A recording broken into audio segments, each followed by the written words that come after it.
За бүгдээрэнд энэ өдрийн мэндийг хүргэе. Өнөөдрийнхөө видео бичлэгээр би та бүхэндээ амьдралын тэнцвэрт байдал гэж юу юм бэ? Амьдралынхаа тэнцвэрийг хэрхэн хадгалах вэ сэдвээр ярилцахаар бэлдсэн байгаа. За тэгэхээр бидний амьдарч байгаа хорвоо ертөнц гэдэг бол тэр чигтээ тэнцвэрийн хуулинд захирагдж идэг. Тэгэхээр ямарваа нэгэн зүйл хэмжээ хязгаараасаа хэтрээд ирэхэд байгаль цаанаасаа түүнийг тэнцвэрт байдалд оруулахаар устгалд оруулах юм уу ийм зохицуултыг хийж идэг. Бидний амьдрал муу ялгаагүй хэрвээ ямар нэгэн байдлаар тэнцвэрээ алдах юм бол амьдрал биднэрт ямарваа нэгэн асуудал бэрхшээлүүдийг илгээх замаар биднэрт анхааруулга тохио өгч идэг байх нэ. Тэгэхээр энэ тэнцвэрийг бид нар урьдчилаад ухамсартайгаар хадгалах гэж хичээх юм бол бид нар маш утга учиртай, үр дүнтэй, сэтгэл хангалуун ийм аз жаргалтай амьдралаар амьдрах боломжтой болох юм аа. Тэгэд ийм учраас би та бүхэнд энэ тэнцвэрийн тухай ойлголтыг өгөхөөр зорьсон байгаа. Тэгэхээр тэнцвэрийн тухай ярихад хүний амьдралд нэг 3 зүйлийн тэнцвэрийг бол бид нар зайлшгүй хадгалж явах хэрэгтэй. За хамгийн нэгдүгээрт нь бол эрүүл мэнд, нийгмийн харилцаа, оюун санаа, сэтгэл гэсэн энэ 4 зүйлийн тэнцвэрт байдлыг бид нар хадгалж явах хэрэгтэй. За энийг жишээгээр тайлбарлавал илүү ойлгомжтой болно. Жишээлбэл бид нар эрүүл мэндээ хоош нь хаяад зөвхөн нийгмийн харилцаа, ажил карьерийнхаа зорилгын төлөө явах юм бол баланс тэнцвэр маань алдагдаж эхэлнэ.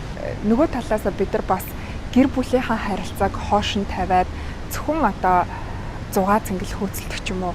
Иймэрхүү байх юм бол энэ амьдралын тэнцвэр бас алдагдаж эхэлдэг байх нэ. За энэ дээр бас нэг жишээ хэлье гэж бодсон нь юу вэ гэхээр бид нар дургуй ажиллаа ингээд хөвчилж хийгээд байдаг. Зөвхөн өндөр цалин хангамж авахын тулд ч гэдэг юм уу ингээд яваад байдаг. Гэтэл энд чинь сэтгэл хангалуун байх, бидний сэтгэлийн тэнцвэр гэдэг зүйл хаягдчихж байгаа учраас яг эцэстээ энэ яг утга учиртай амьдрал мөн үү гэхэд асуудал болж хуурдаг. Тэгээд энэ 4 зүйлийн аль нэгийнх нь тэнцвэр алдагдаж эхлэхэд бүгдээрээ бие биендээ нөлөөлж идэг. Жишээлбэл эрүүл мэндээ алдсан хүнд нөгөө оюун санаа, сэтгэл, нийгмийн харилцааны тэнцвэрүүд нь алдагдах жишээ. Тэгэхээр энэ бүгд ингээд хоорондоо харилцан уялдаатай байдаг учраас аль болох анханасаа энэ бүгдийг тооцоолон үзэж тэнцвэрээ хадгалах хэрэгтэй. За хоёрдугаарт нь бол бүтээл болон бүтээх чадварын тэнцвэр гэдэг маш чухал ойлголт байж байдаг.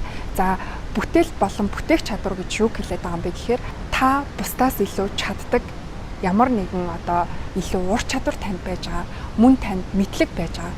Энийг бол бүтээх чадвар гэж нэрлэдэг байгаа. За бүтээл гэдэг нь юу гэсэн үг юм бэ гэхээр та энэ ур чадвар мэдлэгээ ашиглаад бусад хүмүүст үр өгөөжтэй, үн цэнтэй зүйлийг бүтээх гэсэн зүйл байгаа. За тэгэхээр энэ хоёрын тэнцвэрт байдлыг хадгалах бол маш чухал байдаг. Сураал байдаг, мэдээд лээдэг, мэдлэг хуримтлуулаад лээдэг. Тэгээд энүүгээрээ юу ч хийхгүй, ямар ч бүтээл гаргахгүй байх юм бол энэ бол маш утга учиргүй, тэнцвэргүй амьдрал болж хуурдаг. Тэгэхээр та ямар нэгэн зүйл сурч мэдж байгаа бол энэ зүйлийнхаа хэргийг гаргах нь өөрөө тэнцвэрт байдлыг хангаж байна гэсэн үг. Тэгэхээр энэ дээр маш сайн анхаараарай. За 3 дугаарх нь бол үүргүүдийн тэнцвэрт байдал гэдэг маш чухал ойлголт байгаа.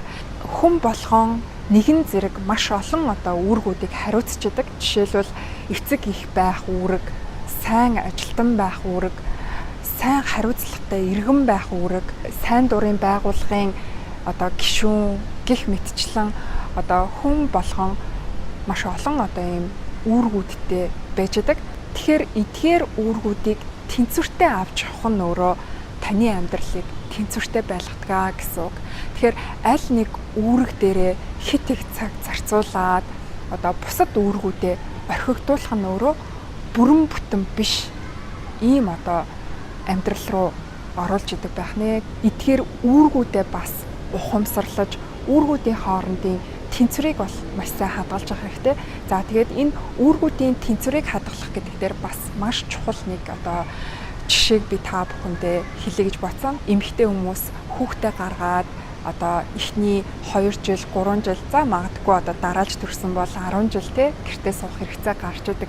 Тэгэхээр энэ хооронд нөгөө нийгмийн иргэн байх, ажил карьерийн нөгөө үүргүүд нь ингээ орхигдоод ингээд тэнцвэр алдагдж байна гэж бодож идэг. Гэсэн хэдий ч урт хугацаанд амьдралын тэнцвэрт байдлыг хадгалахын тулд яалтчгүй ийм үүргийн тэнцвэрт бус байдал тодорхой хугацаанд үргэлжилдэг гэдгийг анхаараарай. Дөнгөж одоо төрсэн хүүхэдтэй цаг анхаарал одоо хандуулаагүйгээс болоод одоо насан туршийн амьдралд нь үр хүүхдтэйгээ харилцах харилцаанд ийм тэнцвэргүй байдал үүсч болцшгүй. За нөгөө талаас дөнгөж шинээр бизнес эхэлж явах үед маш их цаг анхаарал биднээс шаарддаг.